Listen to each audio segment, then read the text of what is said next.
विषारी पैसा. पैसा ही एक अत्यंत चांगली आणि उपयुक्त असा हा प्रकार आहे आपल्या आयुष्यातला. पण आपण आपल्या भावनांनी त्या पैशाला विषारी बनवलेलं असतं.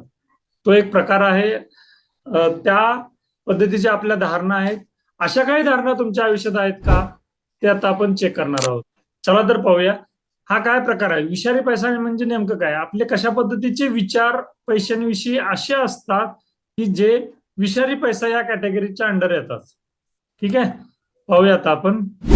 भांडणं. पैशांसाठी भांडत असतो आपण. मग ते घरात असेल, ऑफिसमध्ये किंवा कामाच्या ठिकाणी असेल, कुठल्या देण्याघेण्याचे व्यवहार असतील, तर अशी भांडणं ही सर्व ह्या विषारी पैशाच्या कॅटेगरीत येतात. कोर्ट कचेरी. संपत्तीसाठी, प्रॉपर्टीसाठी कोर्ट कचेऱ्या कराव्या लागतात. विषारी पैशांचा ही कॅटेगरी आहे. अडचणीचा व्यवहार म्हणजे असा गुंतागुंतीचा व्यवहार असतो की ज्या व्यवहारातून आपल्याला पटकन बाहेर पडता येत नाहीये. अपराधीपणाची भावना. देताना किंवा स्वीकारताना. पैसे स्वीकारताना अपराधीपणा झाला नाही पाहिजे, अपराध वाटला नाही पाहिजे आणि देताना सुद्धा अपराधी नाही वाटलं पाहिजे. तसं जर असेल तर हे सगळं आपणच त्या पैशांच्या ह्या चांगल्या भावनेला आपण करप्ट करतोय, दूषितता देतोय, विषारी बनवतोय.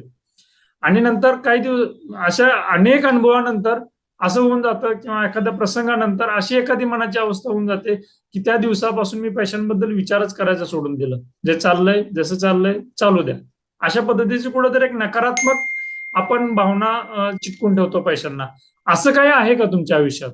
असे काही प्रसंग, घटना, भांडणं, कोर्ट कचेऱ्या वगैरे असं जर काय असेल तर तिथल्या तिथं त्याच्यामध्ये मार्गाकडून बाहेर पडता आलं पाहिजे आपल्याला. नातेसंबंध. असे काही नाते आहेत का जिथं आपण पैशांसाठी भांडण करतो त्यांच्याशी, तीव्र तिटकारा वाटतोय, मग तो नात्यातला असेल या पैशांबद्दलचा असेल की त्याच्यामुळे झंझट मागे लागली वगैरे, असं काही भावना होतात का? राग, लाज वाटत असते, किळसपणा वाटत असतो या सगळ्या विषयांचा, व्यवहारांचा. अनेक लोक असे आहेत की घरात राहून ह्या पैशांच्या ह्या व्यवहारांमुळे इतकी दूषितता निर्माण झालेली असते की एकमेकाशी बोलणं पण होत नाही लोकांचं.